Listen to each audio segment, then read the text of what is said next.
Good morning, everyone. Welcome to Solopsa classes, and this is Chinu Thakur. So, in this video, we are talking about CUT PG examination. As you all know, कि मार्च में examination है और इसके जो closing date थे वो सब complete हो गया, फॉर्म फिलअप हो चुका है. अब आपको अपने एग्जामिनेशंस के लिए ज़्यादा से ज़्यादा मॉक टेस्ट पेपर सॉल्व करने चाहिए और I am going to give you many mock tests from every subject. So it's not a bounded कि भाई एक पर्टिकुलर सब्जेक्ट का ही यहाँ पर होने वाला है सेशन. अलग अलग सब्जेक्ट्स का हम लोग डिटेल में डिस्कस करेंगे. वॉट एवर मॉक टेस्ट मैं आपके साथ डिस्कस करने वाली हूँ, the rest of the option जो रह जाएंगे उसको भी आपका सॉल्यूशन के साथ डिस्कस होगा. So let's get started. If you want some more information और अगर आप चाहें मॉक टेस्ट की separate class, so you can contact with this number 9836793076, and this is our mail id. You can contact on this mail id as well. And Dr. Saurabh sir classes, this is our telegram group name. So let's get started. This video is very important, guys. So बहुत seriously पढ़ना है, okay? So this is your previous year letter, question and question paper, okay? And this is history subject, okay? So as you know, we are going to give you every subject mock test. So in this video, we are going to start with history. So this is the same kind of question paper which you will face in your examination, guys. Okay. So I'm just going to make little bit larger for you so that you can easily. Yes. So this is the pattern. Here you can fill your credential. यहाँ जो आप अपना candidate name, application number वो सब fill up करते हैं. This is the question paper.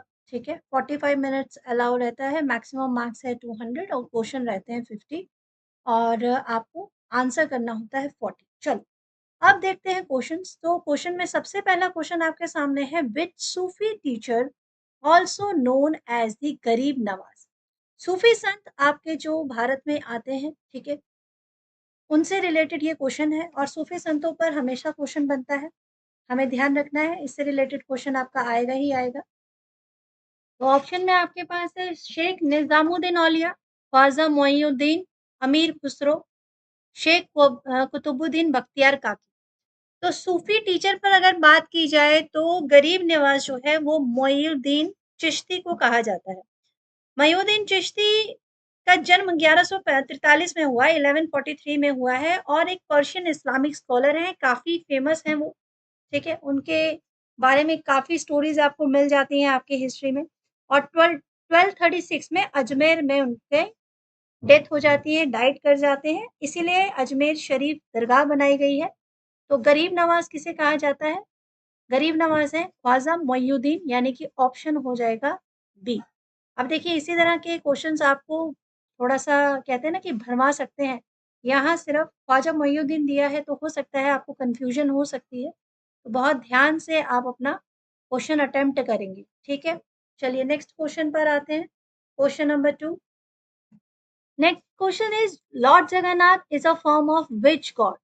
Lord Jagannath जो है उन्हें किस भगवान का रूप माना गया है? सूर्य, विष्णु, शिवा या ब्रह्मा. तो जगन्नाथ जो है, लॉर्ड जगन्नाथ, वो विष्णु के एक अवतार माने जाते हैं. ठीक है, ये आपको उड़ीसा के पुरी टेम्पल में भगवान है ये, और पहले ऐसे भगवान की मूर्ति जो एक ऐसे आइडल जो लकड़ी से बनी हुई मूर्ति है. ठीक है, समझ गए. चलिए नेक्स्ट क्वेश्चन पर चलते हैं. Which among the following traveller visited the city of Vijayanagara during 15th century. वह कौन से ट्रैवलर हैं जिन्होंने विजयनगर का यात्रा की है 15वीं सेंचुरी के टाइम पीरियड में. ये उस टाइम पीरियड की बात है जब यहाँ पर जो इम्पोर्टेंट डिनेस्टी राज कर रही थी. ठीक है, 5 इम्पोर्टेंट डिनेस्टी हैं उस टाइम पीरियड में, आपको पढ़नी है, उसमें से 4 आपका रेगुलर एग्जाम में आती हैं. ठीक है, और कौन कौन सी डिनेस्टी हैं वो?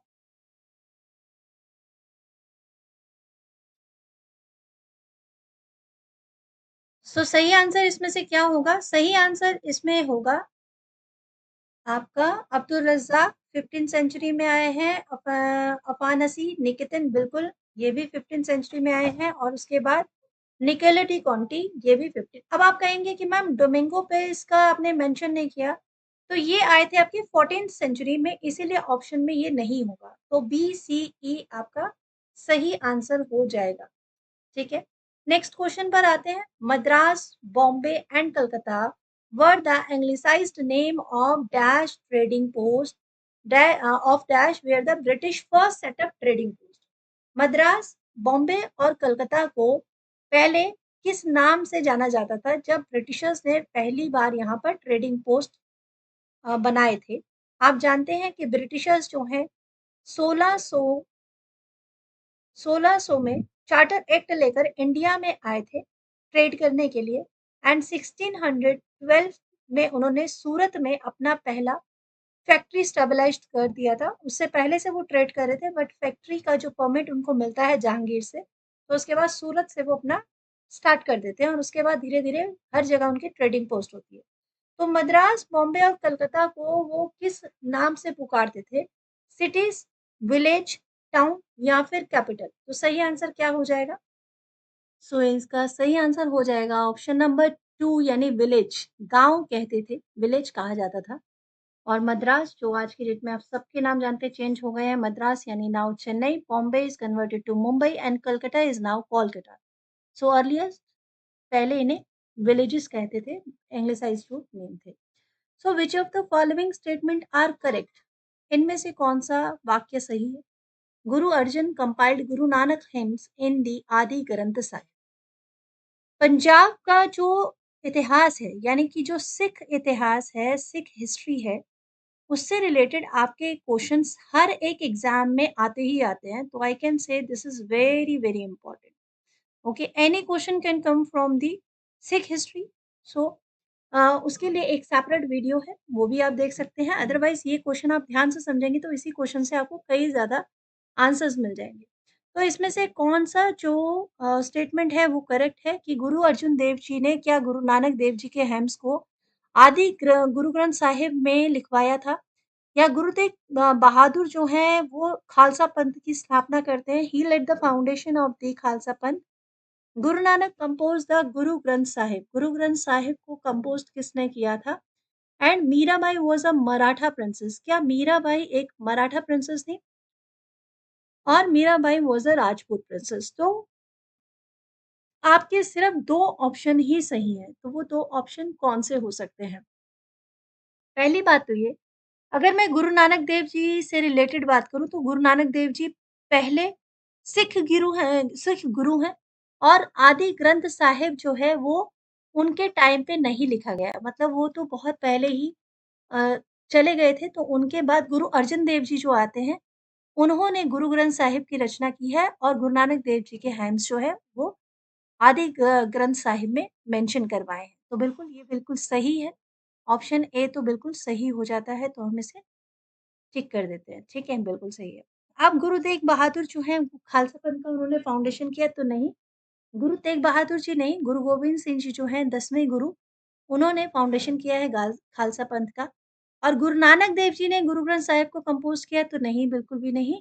गुरु नानक देव जी तो पहले ही चले गए थे। मीराबाई एक मराठा प्रिंसेस हैं, तो ये भी गलत हो जाएगा। मीराबाई मराठा प्रिंसेस नहीं है, मीराबाई राजपूत प्रिंसेस है। ठीक है, तो ए और ई आपका सही हो जाता है। ठीक है, चलिए आगे बढ़ते हैं। मीराबाई को आप जानते ही हैं कि जब हम बात करते हैं कि 13th सेंचुरी, 14th सेंचुरी और 12th सेंचुरी के आस-पास में धर्म से रिलेटेड बहुत सारे सुधार हो रहे थे। ठीक है, धर्म से रिलेटेड बहुत सारे सुधारों में हम बात करते हैं कि उस समय अ, अलग-अलग पंथ थे। ठीक है, जैसे कबीर जी हैं, उन्होंने अलग तरीके से ईश्वर की पूजा को सराहा है। उसी समय मीरा जी जो हैं, उनकी भी कृष्ण भक्ति जो है, उनके बहुत सारे स्वरूप थे और इस भक्ति को भी बहुत ज़्यादा इम्पोर्टेंस दी गई है। राजपूत प्रिंसेस थी वो। ओके, तो चलिए नेक्स्ट क्वेश्चन में चलते हैं। ज़्यादा डिटेल में पढ़ाने की बहुत इच्छा होती है कि सारे ऑप्शंस में बहुत सारी डिटेल में बात हो, बट आपके एग्ज़ामिनेशन की तैयारी के हिसाब से चलना है। ठीक है, चलिए नेक्स्ट क्वेश्चन पर आते हैं। नेक्स्ट क्वेश्चन आपका है match the following. Match the following में आपका है terracotta plough field, traces of canal और वाटर रिजर्वॉयर। तो ये क्वेश्चन आपका नेट एग्जामिनेशन हिस्ट्री से लिया गया क्वेश्चन है। उसमें ये क्वेश्चन आ चुका है एक बार पहले भी और आपका यहाँ पर भी यूजी जो है कलकत्ता सॉरी जो आपका यूईटी एग्ज़ामिनेशन है इसमें भी पहले पूछा गया है। तो टेराकोटा मॉडल का प्लो यानी कि एक ऐसा हल जो कि मिट्टी से बनाया गया था, जैसे खिलौना जिसे कह सकते हैं, नमूना कह सकते हैं पहले के हल का, तो वो कहाँ से मिला है? और खुदा खुदा हुआ खेत जिसमें जुताई हो रखी है, जिसमें अनाज बोना था ऐसा खेत, तो वो कहाँ पर मिला है? कैनल्स के ट्रेसेस कहाँ पर मिले हैं? जहाँ अलग-अलग नहरें हैं और वाटर रिजर्वॉयर्स कहाँ पर मिला है?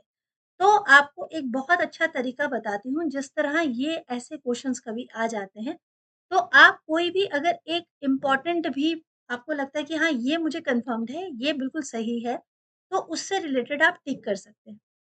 मान लीजिए टेराकोटा मॉडल ऑफ प्लो ये आप जानते हैं कई बार रिपीटिव क्वेश्चन है ये फेवरेट क्वेश्चन भी कहा जा सकता है। तो टेराकोटा का जो प्लो मिला है, वो कहाँ से मिला है आपका? ये आपका मिला है कालीबंगन से, ठीक है? 1 मिनट। यहाँ पर देखिए क्या ट्रिक कर दिया गया है कि यहाँ पर एक नया वर्ड दे दिया गया है चोलिस्तान, एक साइट दे दी गई है। और हम अच्छी तरह जानते हैं जो इंडस वैली सिविलाइजेशन यानी आईवीसी को कंटिन्यू पढ़ रहे हैं, आपने देखा होगा टेराकोटा मॉडल ऑफ प्ले जो है वो आपका बनावली से मिला था, ठीक है? बनावली। ये बहुत इम्पोर्टेंट हड़प्पन साइट है और ये आपका हरियाणा के पास में एक साइट है वहाँ पर मतलब है बनावली। अब यहाँ पर ये ऑप्शन ही नहीं है बनावली का, लेकिन चोलिस्तान दिया हुआ है। तो चोलिस्तान का जो साइट है वो कहाँ पर है? चोलिस्तान आज की डेट में अगर मैं उसके बारे में डिस्कस करूँ तो एक बहुत बड़ा ड्राई ये कह सकते हैं डेज़र्ट है, ठीक है? और ये किस तरफ है? पाकिस्तान की तरफ है, लेकिन वो कैसे कंसर्न कर रहा है आपका आईवीसी से? बिकॉज़ ये भी एक इम्पोर्टेंट आईवीसी की साइट है। बहुत सारे नए-नए जो सेटलमेंट्स पता चल रही हैं, खुदाई हो रही है, तो उससे चोलिस्तान का भी नाम सामने आया है। तो चोलिस्तान में वेजिटेरियन कन बहुत सारे स्पीशीज़ मिले हैं, अलग-अलग तरह के और ये हाकरा रिवर का जो ड्राई बेड है, वहाँ पर मिला है। ये जब मतलब यहाँ पर ये जो टेराकोटा मॉडल ऑफ प्ले है, उसका मैच चोलिस्तान से इसलिए किया गया है क्योंकि यहाँ पर भी कुछ खिलौने मिले हैं मिट्टी से बने हुए और इसीलिए यहाँ पर इसका सही आंसर क्या है कि भई टेराकोटा मॉडल ऑफ प्ले किससे मैच हो रहा है? चोलिस्तान से। ओके, तो ए का 4 आपके पास यहाँ पर 2 है, एक ये और एक ये। नेक्स्ट आपका चलते हैं प्लोफील्ड, ये तो इसका आंसर सिंपल है, ये तो कालीबंगन से ही मैच होगा। जहाँ पर खेती की जा रही थी, खेती का आपको साक्ष्य मिलता है। ये जुता हुआ खेत है, प्लोफील्ड कालीबंगन में मिला है। कैनल्स आपको मिली हैं शुरदगई में, ठीक है? शुरदगई भी एक इम्पोर्टेंट साइट है और वाटर रिजर्वॉयर की अगर मैं बात करूँ तो सबसे बड़ा जो रिजर्वॉयर का जाल है वो मिलता है आपको धोलावीरा में। धोलावीरा में सिर्फ़ एक यही बात नहीं है, धोलावीरा में और भी बहुत सारे इम्पोर्टेंट डिस्कशन है। एक तो कौन-सा ऐसा टाउन है जहाँ पर सितादल नहीं है, लोअर टाउन में कोई डिफरेंस नहीं है, तो वो धोलावीरा है, ठीक है? No citadel, okay. और यहाँ पर फोर्टिफिकेशन है, बिल्कुल चारों तरफ फोर्टिफाइड है और यहाँ पर 3 ठीक है, 3 टाउन्स हैं, 3 टाउन्स हैं और ये अपने वाटर रिजर्वॉयर के लिए बहुत ज़्यादा फेमस है, वाटर रिजर्वॉयर, ठीक है? तो ये आपका सही आंसर हो जाएगा। इसके अलावा भी धौलावीरा से काफ़ी चीज़ें जुड़ी हुई हैं, वो हम अपने आने वाली क्लासेस में डिस्कस करेंगे। तो सही आंसर हो जाएगा आपका 6 का 1। नेक्स्ट क्वेश्चन पर चलते हैं। नेक्स्ट क्वेश्चन है आपका, who among the following founded the Vijayanagara empire? ये हम लोग पहले कर चुके हैं। विजयनगर एम्पायर का जो फाउंडर है वो कौन है? कृष्णदेवराया, हरिहर एंड बुक्का, राजा राया या फिर राजेंद्र टू? चारों रूलर्स के बारे में आपको पता होना चाहिए। कृष्णदेवराया भी आपके विजयनगर एम्पायर से जुड़े हुए हैं, लेकिन वो आपके बहुत बाद के टाइम पीरियड में आते हैं, ठीक है?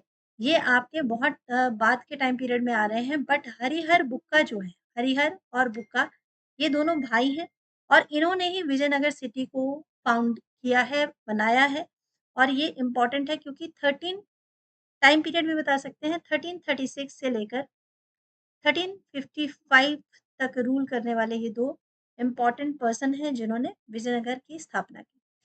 नेक्स्ट उस पर चलते हैं क्वेश्चन पर, क्वेश्चन नंबर 8 है, राजेंद्र टू आप जानते हैं चोला रूलर हैं, ठीक है? चोला रूलर हैं बहुत इम्पोर्टेंट। राजा राया जो है ये भी एक इम्पोर्टेंट रूलर है और कृष्णदेवराया तो हम डिस्कस पहले कर चुके हैं। तुलुवा डिनेस्टी से कनेक्टेड है, बहुत इंपॉर्टेंट रूलर है, इनसे रिलेटेड भी आपके क्वेश्चन आगे आएंगे तो हम डिस्कस करते हैं। अगेन यहाँ पर मैच द फॉलोइंग है, शेल, लैपिस लाउसली, कार्नेलियन और स्टीएटाइट। तो कुछ यहाँ पर मैचिंग प्लेसेस दे दिए गए हैं कि कहाँ से ये सारे चीज़ें मिलती थी, उपलब्ध होती थी। शुर्तुघई, नागेश्वर, साउथ राजस्थान या फिर लोथल। ठीक है, बहुत इंपॉर्टेंट है, आपने बीड्स वगैरह देखे होंगे। ठीक है, बीड्स हैं या इस तरह की कुछ शैलीज हैं, वो कहाँ से मिलती हैं। अगेन इसमें से 3 इंपॉर्टेंट साइट जो है वो इंडस वैली सिविलाइजेशन की बहुत ही फेमस साइट है, चाहे वो शुद्धघाई है, नागेश्वर है या फिर लूथल है। नागेश्वर हड़प्पन साइट है और कहाँ पर है, गुजरात में स्थित है, बहुत ही इंपॉर्टेंट है, जहाँ पे शेल से रिलेटेड काम होता था। तो ए का हो जाएगा 1। तो जैसे ही ए का 1 आप टिक करते हैं तो ऑटोमेटिकली आपके पास सारे आंसर हो जाएंगे, क्योंकि जब आप नीचे ऑप्शन में देख रहे हैं तो ए का 1 सिर्फ ऑप्शन नंबर 3 में है। लेपिस लाउसली आपकी नागेश्वर से मिलती थी। ठीक है, नागेश्वर हड़प्पन साइट है और गुजरात में स्थित है ये। ओके, गुजरात में स्थित है। और कार्लेनियल जो है आपका वो लोथल से प्राप्त हुआ है, लोथल भी आपका गुजरात में स्थित है और स्टेटाइट आपको मिल रहा है साउथ राजस्थान से। ठीक है, तो ये आपका ऑप्शन सी हो जाएगा राइट आंसर। नेक्स्ट क्वेश्चन पर चलते हैं। नेक्स्ट क्वेश्चन आपका है match the following. Again match the following पे क्वेश्चन है, ध्यान रखिएगा, सबसे ज़्यादा क्वेश्चंस बनते हैं मैच द फॉलोइंग पर। और आपको सारे ऑप्शन अगर समझ में आते हैं तो एक साथ कितने सारे आंसर आप कर रहे हैं। तो यहाँ पर एक तरफ है महल, पहाड़िया एंड संथाल, 1793 और ताल्लुक। अब हम पहुंच गए हैं आपका मॉडर्न इंडियन हिस्ट्री की तरफ पहुंच गए हैं, कुछ क्वेश्चन अब वहां से आ रहे हैं। महल किसे कहा जाता था, पहाड़िया और संथाल कहाँ रहते हैं, 1793 इनमें से कौन सा इंपॉर्टेंट वर्ड से कनेक्टेड है और ताल्लुक क्या है। तो अगर आप ब्रिटिश एक्ट वाला क्लास देख चुके होंगे हिस्ट्री का, ब्रिटिश एक्ट का हम लोगों ने डिस्कस किया था। तो हमने डिस्कस किया था एक परमानेंट सेटलमेंट वाला पार्ट, परमानेंट सेटलमेंट। ठीक है, परमानेंट सेटलमेंट में हमने देखा था कि 1793 में ब्रिटिशर्स के द्वारा एक एक्ट पास किया जाता है। ठीक है, ये था आपका परमानेंट सेटलमेंट, याद रखना आप लोग। उसके बाद पहले इसी को मैच करके देख लेते हैं, अगर यही कंप्लीट हो जाए तो सी का 2, ये आपका मिल गया सी का 2। ऐसे ऑप्शन अगर आपको मिल जाते हैं, बस उसके बाद करना क्या है, टिक करना और आगे बढ़ जाना है। लेकिन हमें पूरा समझना भी ज़रूरत है। महल क्या होता था? महल का मतलब आप वो राजाओं का महल का वर्ड से मत समझना। मॉडर्न इंडियन हिस्ट्री में जिस समय सारा एग्रीकल्चर और मैक्सिमम जो विलेज थे वो ब्रिटिशर्स के अंडर आ गए थे टैक्स कलेक्शन के लिए, उसी टाइम पीरियड में एक महलवारी व्यवस्था स्टार्ट की गई थी। महलवारी सिस्टम स्टार्ट किया था। ठीक है, महलवारी सिस्टम जो स्टार्ट हुआ था 1822 में।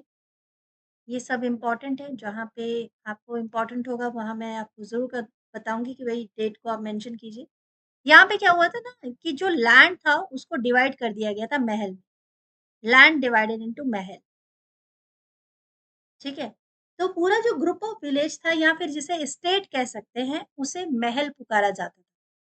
ठीक है, अब ये आपको क्लियर हो गया होगा कि महल स्टेट्स को क्यों बोला जा रहा है।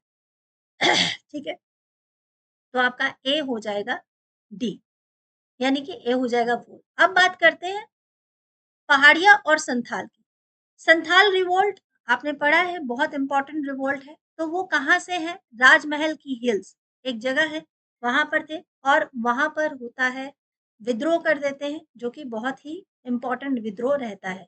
उसके बाद ताल्लुक किसे कहते हैं, ताल्लुक एक तरह का, देखिए ताल्लुक उर्दू वर्ड के हिसाब से मत चलना कि ताल्लुक का मतलब होता है रिलेशनशिप। ताल्लुक का यहाँ पर मतलब था टेरिटोरियल यूनिट, यानी आपका डी का हो जाएगा 1। तो आपका बी आंसर सही हो जाएगा। आई होप अब आपको क्लियर हो गया होगा। चलिए बढ़ते हैं आज के वीडियो के लास्ट क्वेश्चन पे, question number 10। Which of the following statement are correct. Money lenders were called dikus. Money lenders को यानी कि जमींदारों को डीकू कहा जाने लगा था। Zamindar hired the Santhal to reclaim land. जमींदार ने संथालों को हायर किया, काम पे रखा ताकि उनसे जमीनों को रिक्लेम करवाया जा सके। संथाल मर्चेंट थे। Land of the Santhal was demarcated as Damin i को। ठीक है, जो संथालों की जमीन थे उसे दमन ए को कहा जाता है। या फिर Santhal charged heavy land revenue from diku money lenders. तो इसमें से सही आंसर क्या हो जाएगा? पहले आप सही आंसर की तरफ बढ़ते हैं। तो मनी लेंडर्स जो ज़मींदार थे, उनको जो संथाली लोग थे, उन्हें दीकू बुलाते थे, दीकू, ठीक है? कि जो ज़मींदार है, पैसा वो जाके अपना खेती करनी होती थी तो पैसा ब्याज पे लेकर आते थे तो उन्हें दीकू बुलाते थे, ठीक है? तो ए आपका ऑप्शन सही है, ए आपके 2 में यहाँ सही है, तो आप इसको एलिमिनेट कर सकते हो दोनों ही ऑप्शंस को, इनमें से नहीं होगा, इनमें कोई है। यहाँ पर आप देखें ए सही है तो बी भी सही है, यानी ज़मींदार जो है संथाल को हायर करते थे रिक्लेम करने के लिए लैंड के लिए। अब यहाँ पर नेक्स्ट है आपका संथाल मर्चेंट थे या फिर uh, land of Santhal was demarcated as Damin-i-koh. तो इसका सही आंसर क्या हो जाएगा कि जो संथालों की ज़मीन थी उसे दमन-ए-को कहा जाता था। तो बिल्कुल डी सही हो जाएगा और सी हो जाएगा गलत। संथाल मर्चेंट नहीं थे बल्कि आदिवासी लोग थे जो रहते थे राजमहल की पहाड़ियों पे। ठीक है जी? तो ये आपका ऑप्शन 10 का जो सी है वो बिल्कुल सही हो जाएगा। आप मुझे इसका आंसर ज़रा दीजिएगा, आपका होमवर्क क्वेश्चन है ये। Question number 11, which of the following statement are true about the zamindar? ज़मींदार के बारे में निम्नलिखित में से कौन-सा वाक्य सही है? Milkiyat lands were cultivated for the general use of the people. Zamindar could sell, bequeath or mortgage the milkiyat land. Zamindar collected revenue on behalf of themselves, या most ज़मींदार had fortress as well as armed contingent। Control over military sources was another sources of power for the जमींदार। तो इनमें से आपको सही करना है। मैं आपको सिर्फ एक क्लू देती हूँ, जमींदारी सिस्टम के बारे में पढ़ लीजिए, zamindari system for modern Indian history, आपको सही आंसर मिल जाएगा।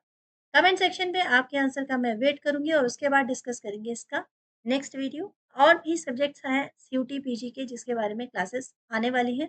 तो यदि क्लास पसंद हो तो लाइक शेयर सब्सक्राइब जरूर कीजिएगा। मैं मिलूंगी आपसे नेक्स्ट वीडियो में, तब तक के लिए धन्यवाद।